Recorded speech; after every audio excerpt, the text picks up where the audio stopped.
इस लेक्चर में हम पढ़ेंगे धारा स्रोत के बारे में। धारा स्रोत भी दो प्रकार के होते हैं, एक आदर्श और एक व्यवहारिक। तो सबसे पहले आदर्श धारा स्रोत। सबसे पहले पढ़ते हैं हम लोग आदर्श धारा स्रोत। आदर्श धारा स्रोत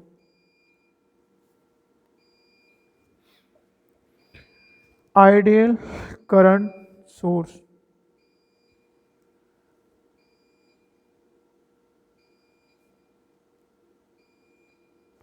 आइडियल करंट सोर्स, ठीक है।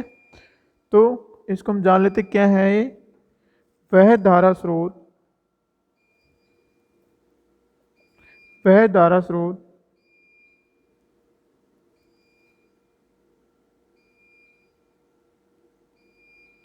वह धारा स्रोत जिसमें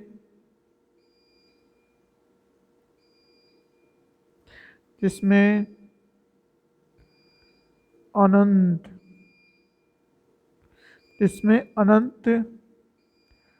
मान का प्रतिरोध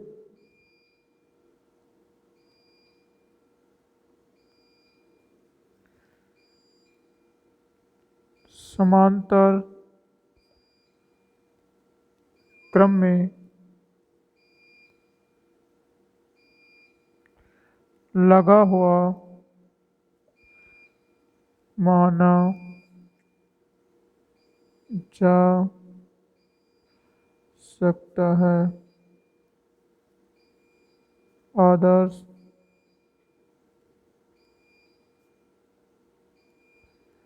धारा स्रोत कहलाता है, ठीक है। तो आदर्श धारा स्रोत क्या होता है कि वह धारा स्रोत जिसमें अनंत मान का प्रतिरोध उसके जो स्रोत होता है उसके समांतर क्रम में लगा हुआ माना जा सकता है। ऐसा क्यों होता है? क्योंकि ऐसा मानने पे क्या होगा, जो हमारा लोड होगा उस लोड के परिवर्तन से उसमें जो प्रवाहित धारा होती है उसका मान परिवर्तन नहीं रहेगा, वह स्थिर रहेगा, ठीक है।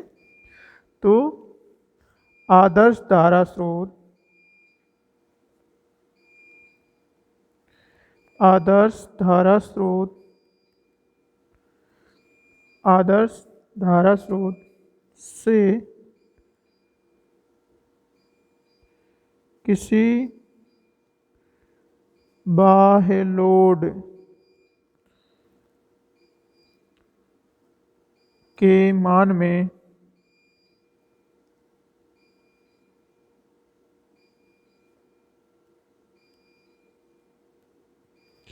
परिवर्तन से इसमें होकर या इससे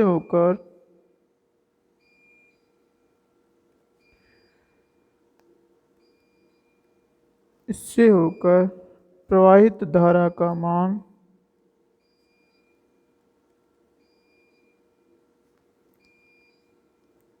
स्थिर रहता है,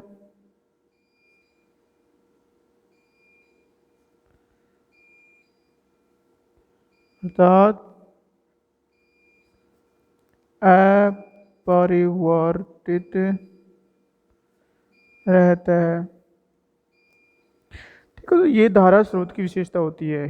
क्या होती है कि अगर उसमें जो बाह्य लोड वो परिवर्तित हो जाए तो उसमें होकर जो धारा बह रही होती है वो प्रवाहित हो रही होती है, वो धारा का मान अपरिवर्तित रहता है, ठीक है। इसको हम लोग डायग्राम की सहायता से इस प्रकार से निरूपित करते हैं।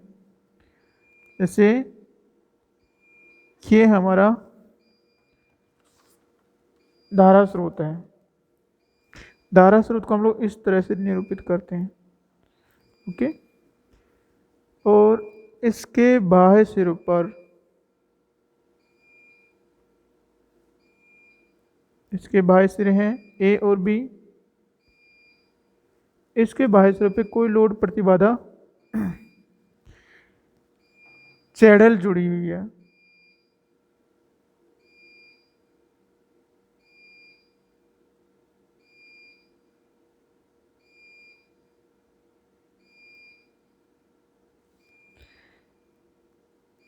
ZL जुड़ी हुई है और हमारा क्या है कि ये धारा स्रोत आदर्श होगा जब इस स्रोत के समांतर क्रम में एक अनंत प्रतिरोध जुड़ा हुआ मान सकते हैं। अनंत का मतलब इसके दोनों टर्मिनल खुले हैं। हम लोग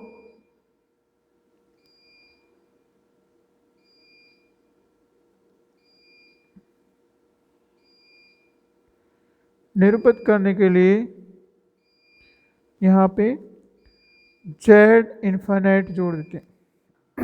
ठीक है, इसके समांतर क्रम में जुड़ा हुआ है और इस टर्मिनल, चूंकि इन्फिनिट है, इन्फिनिट का मतलब है कि दोनों टर्मिनल ओपन टर्मिनल है, तभी इन दोनों के बीच में कोई करंट फ्लो नहीं होगी।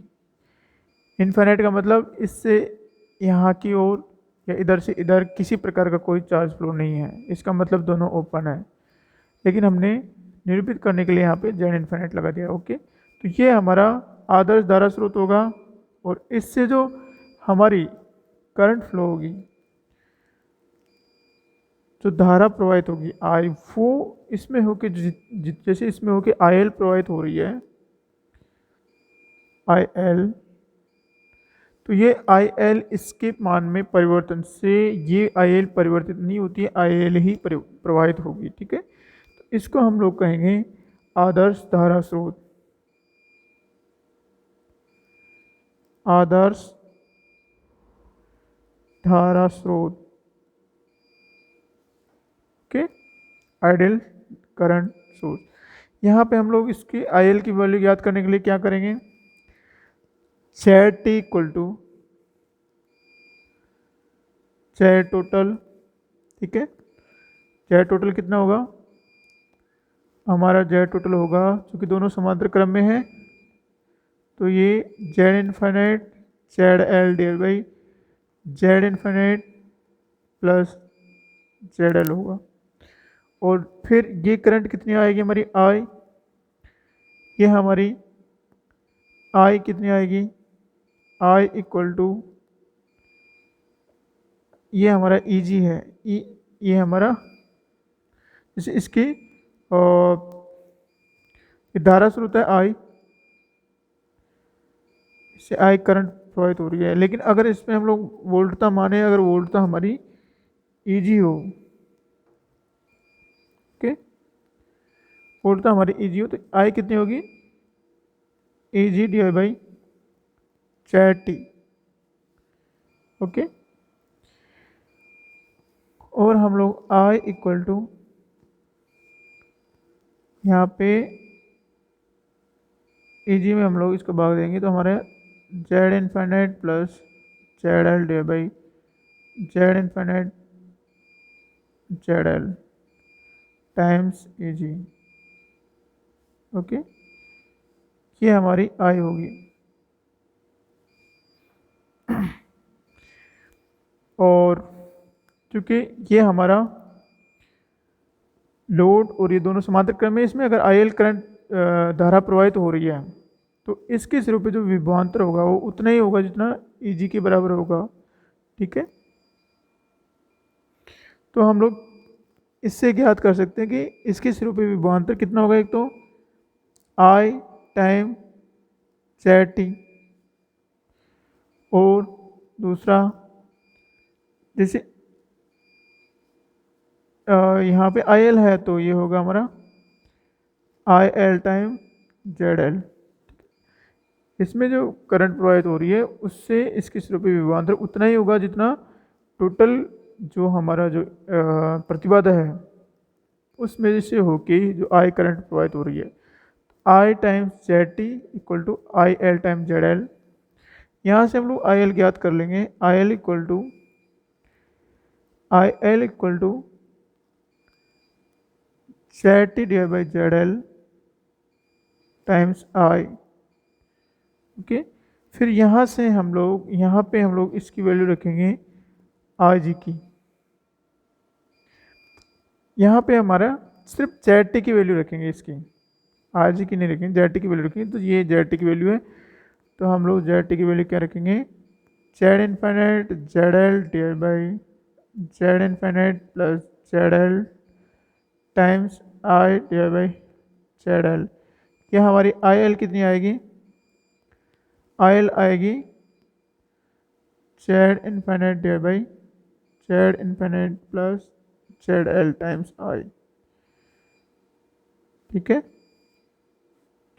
तो हम लोग क्या करते हैं, हमारे पास में जो धारा स्रोत है जिससे होके आई करंट प्रवाहित हो रहा है, हम लोग यहाँ पे ईजी से निरूपित नहीं करते, जनरली हमने कैलकुलेशन करने के लिए इसको यहाँ पे ईजी माना।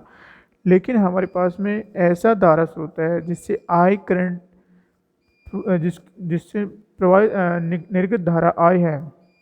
ठीक है, तो किसी लोड के सिरों पे जो विभवांतर होगा वो उसके समांतर क्रम में जो भी लोड होता है डिवाइड बाई टोटल लोड होगा। ठीक है, ये आएगी हमारी। अब हम लोग आगे जो वास्तविक धारा स्रोत होता है उससे हम ज्ञात करते हैं कि यहाँ पे देखो, यहाँ पे हम लोग इसमें दोनों में जेड इन्फाइनाइट का भाग दे देते हैं। ठीक है, तो हमारे पास क्या आएगा, I L equal to I divide by 1 plus Z L divide by Z infinite. ठीक है, ये हमारे पास में करंट निकल के आती है। अब हम चूंकि हमने माना है कि जेड इन्फाइनाइट कितना है, इन्फाइनाइट ही है, चूंकि Z infinite equal to infinite मान माना, तो यहाँ पे इन्फाइनाइट रखते ही हमारे आई एल कितनी आएगी, आई, अर्थात अगर इसका मान हमारा इन्फाइनाइट आता है, अनंत प्रतिरोध आता है, इस प्रतिबाधा की वैल्यू अनंत आती है, तो हमारा जो लोड प्रतिबाधा है उसमें से होके प्रवाहित होने वाली जो धारा होती है वो उतनी ही होती है जितनी कि स्रोत से निर्गत होती है। ठीक है, इस तरह से ये आता है Z infinite equal to infinite होने पर धारा स्रोत आदर्श धारा स्रोत होता है। ठीक है, ये तो हमारा आदर्श धारा स्रोत हो गया। अब हम लोग क्या किसकी परिभाषा देखते हैं, वास्तविक धारा स्रोत की। ठीक है, ये तो हमारा आदर्श धारा स्रोत था। अब हम लोग वास्तविक धारा स्रोत की परिभाषा देखते हैं। वास्तविक धारा स्रोत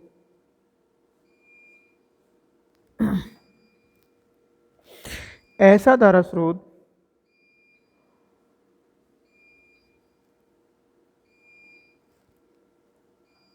ऐसा धारा स्रोत ऐसा धारा स्रोत जिसके समांतर क्रम में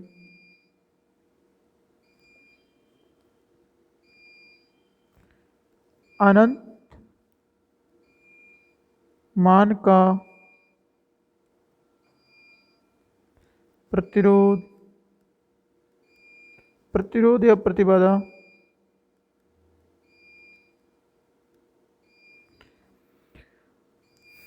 न जुड़ा होकर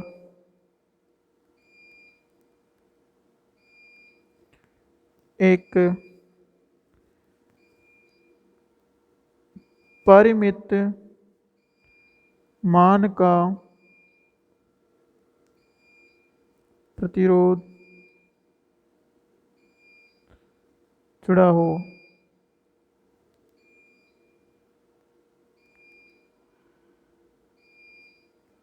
तो ऐसे धारा स्रोत को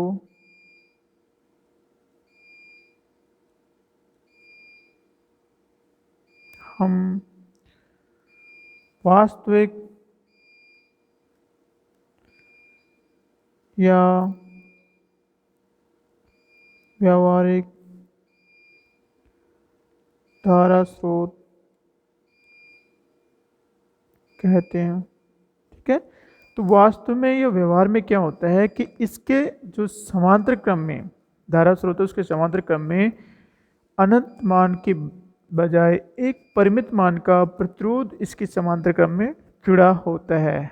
ठीक है, तो ऐसा जो धारा स्रोत होता है उसको हम लोग वास्तविक धारा स्रोत कहते हैं। तो इससे हम लोग देखो वास्तविक धारा स्रोत के बारे में कुछ कैलकुलेशन कर लेते हैं किस प्रकार से होगी ये। जैसे ये हमारा धारा स्रोत है, ठीक है, और इसके समांतर क्रम में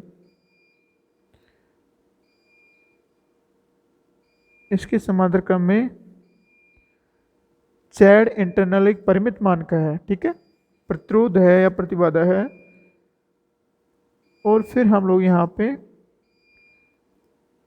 ये बाह्य लोड लगाते हैं जो कि परिवर्तनशील है जेड एल, और ये आई एल इसमें से प्रवाहित हो रही है और इसमें होके आई इंटरनल प्रवाहित हो रही है। ये हमारी टोटल करंट आई है, ठीक है, ये धारा स्रोत आई है। देखो धारा स्रोत में जनरली हम लोग इसके सिरों पे विभवांतर कितना है वो हम लोग नहीं निरूपित करते हैं, बल्कि इससे निर्गत धारा कितनी होती है उससे हम लोग निरूपित करते हैं। जैसे आई है तो हम लोग यहाँ से ज्ञात करते हैं, हमारे पास ये फॉर्मूला है। अगर समांतर क्रम में ये जो जेड इन्फिनिट जुड़ा है तो हम लोग लोड से प्रवाहित धारा को इस तरह से निरूपित करते हैं। तो जेड इन्फिनिट की जगह हमारे क्या है, जेड इन है, तो लोड से धारा कितनी होगी हमारी, I L equal to Z in divide by Z in plus Z L times I, या हम इसको ठीक से लिखे तो I L equal to Z in divide by Z in plus Z L times I होगी। ठीक है, अगर धारा स्रोत से निर्गत धारा आई हो तो किसी प्रतिबाधा से प्रवाहित होने वाली धारा होगी वो उसके समांतर क्रम में जितना प्रतिरोध लगा होता है वो डिवाइड बाई टोटल प्रतिरोध के बराबर होगी। ठीक है, तो ये हमारी इस आई एल में से प्रवाहित होने वाली धारा है। अब हम लोग ज्ञात करेंगे किस प्रकार से ये जेड एल की वैल्यू परिवर्तित होने पे ये आई एल भी परिवर्तित होती है। ठीक है, हम क्या करते हैं, जेड इन का भाग लगा देते हैं दोनों तरफ, तो हमारा आएगा आई एल इक्वल टू, ये हमारा इक्वेशन नंबर, जैसे इक्वेशन नंबर 1 है तो ये 2 है। ठीक है, तो I L equal to I divided by 1 plus Z L divide by Z in, ये हमारी आ गई करंट। ठीक है, दोनों तरफ हम लोग ऊपर और नीचे जेड इन का भाग दे दिया, इंटरनल है जो कि समांतर क्रम में जुड़ा हुआ है धारा स्रोत के।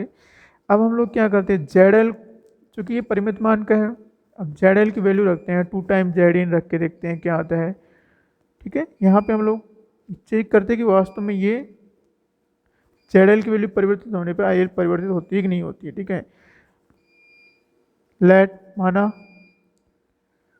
Z L equal to Z in, तब हमारे पास में क्या आएगा, Z L equal to Z in होने पर आई डिवाइड बाई 2 आ जाएगा। तो I L equal to 1/2 I, आधी करंट ही इसके अंदर फ्लो होगी। इसी तरह से हम लोग Z L equal to 2 time Z in मानते हैं, तो क्या होगा, आई एल इक्वल टू, देखो जेड एल की वैल्यू परिवर्तित होने पे आई एल की वैल्यू परिवर्तित होती कि नहीं, यहाँ पे आई एल इक्वल टू कितना होगा, चूंकि 2 टाइम जेड इन है तो 1/3 टाइम्स आई होगा। ठीक है, इसी तरह से हम लोग Z L equal to 1/2 Z in माने तो क्या होगा, आई एल इक्वल टू, यहाँ से क्योंकि ये 1/2 है यहाँ पे, ठीक है, तो ये हमारा 2/3 आई, अर्थात हमारी जो करंट है जो लोड के अंदर से होकर जो प्रवाहित हो रही है उस धारा का मान जेड एल के मान परिवर्तित होने पे बदल जाता है अगर हमारा कुछ भी परिमित मान का प्रतिरोध हुआ तो। अगर ये जेड इन इनफाइनाइट है तो क्या होगा, जेड इन इनफाइनाइट है तो हमारी आई एल ये आएगी, और उसके बाद में यहाँ से देखो जेड एल इन्फाइनाइट होते ही हमारी आई एल इक्वल टू आई हो जाती है।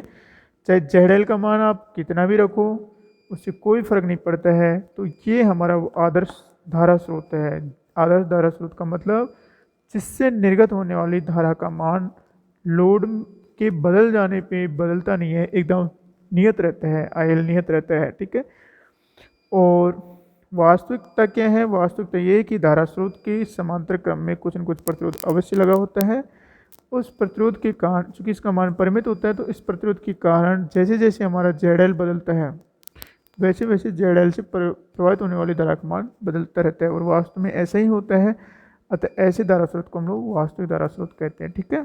तो ये हुआ हमारा धारा स्रोत के बारे में अध्ययन। यहाँ पे देख सकते हैं Z L equal to Z in होने पर आई एल इक्वल टू इतना आएगा, जेड एल फिर 2 टाइम जेड इन होने पर इतना आएगा I L, Z L equal to half time Z in होने पे आई एल की वैल्यू इतनी आएगी। तो इस प्रकार से जेड एल बदलने पे ये बदल रहा है। जबकि यहाँ पे हम देखते हैं कि जेड एल की वैल्यू कितनी भी बदल जाए लेकिन ये वैल्यू हमारी नियत है। ठीक है। आई एल क्या है?